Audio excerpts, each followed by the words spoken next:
Che sono stati sbloccati gli avanzi di bilancio per tutti quanti i comuni. Direi che è una notizia non da poco, considerando che fino all'altro giorno il patto di stabilità blindava qualsiasi tipo di discorso. Tu hai avanzi di bilancio? Sì. Quanti? Sì. Un fiamme. Sì. Quanto basta? Il fatto di poterli usare non è Poco. cioè non è un ossigeno per tutti i comuni. Cioè ci ritroviamo di fronte, grazie ad una serie di ricorsi fatti dal Tesoreria dello Stato, alla possibilità per quei comuni virtuosi che hanno avuto degli avanzi di bilancio di poterli utilizzare. E questa oggettivamente è finalmente una buona notizia, perché ci sono comuni che hanno degli avanzi che sono veramente molto importanti e quando ti permettono di poterli usare, poi io sono dell'avviso che forse non sarà così. La Ragioneria dello Stato ha dichiarato in modo inequivocabile che si possono toccare.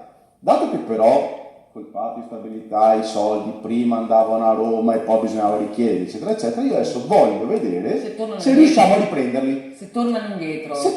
Tu cosa ne dici da No, io dico sicuramente che questo è un provvedimento importante, credo sarà una linfa, dico io, per un comune come Agna ci sarà circa 1,5 milioni, 2 di avanzo di bilancio non spendibile, perché loro avevano chiuso i mutui negli anni scorsi, quello che hanno fatto tutti i comuni in pratica, specie quelli virtuosi, parliamoci chiaro, del Veneto, che sappiamo come sono anche gestiti, no? Però questo andrà, diciamo, a leggermente infierire sul deficit, diciamo, di bilancio, perché gli enti locali, è inevitabile, specie Veneto, pur essendo super virtuosi, non virtuosi, super virtuosi dal 2008, che non riescono a fare nulla praticamente, se no spendere quel poco che hanno, gli è stato tolto tutto, anche i trasferimenti dello Stato non basati sulla spesa storica, tutte queste cose qua. Credo che questa è una notizia positivissima per le nostre amministrazioni locali. Vedremo come andrà a finire. Aggiungo un dettaglio.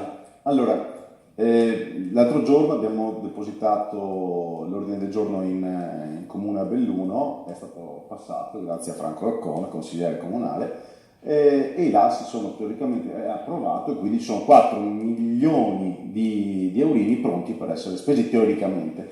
Allora, io spero che quando la gente capirà la portata di questa cosa e vedrà, perché succederà, che sarà quasi impossibile utilizzare questi fondi, faccio un ulteriore ragionamento sul discorso dell'autonomia, perché ci ritroviamo di fronte a comuni come Roma e Napoli che sono sanati dai loro debiti da decreti dello Stato, e comuni che invece hanno, essendo stati virtuosi, un grande residuo che non potranno utilizzarli. Allora io dico, santo cielo, abbiamo votato il 98% all'autonomia, abbiamo chiesto l'autonomia, non ci verrà data perché non ci verrà data come noi speravamo fosse perlomeno.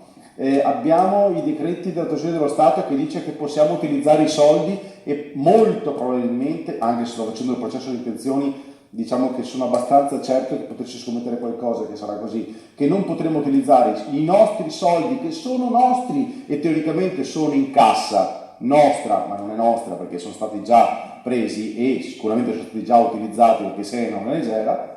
Voglio vedere se la gente non si sveglierà finalmente e, passatemi i termini, si incazzerà sonoramente. Io spero, mi auguro, mi auspico che la gente capisca che certe promesse restano promesse e bisogna alzarsi dalla sedia e pretendere le cose non soltanto con il voto ma anche in altri modi. Pronto, buongiorno.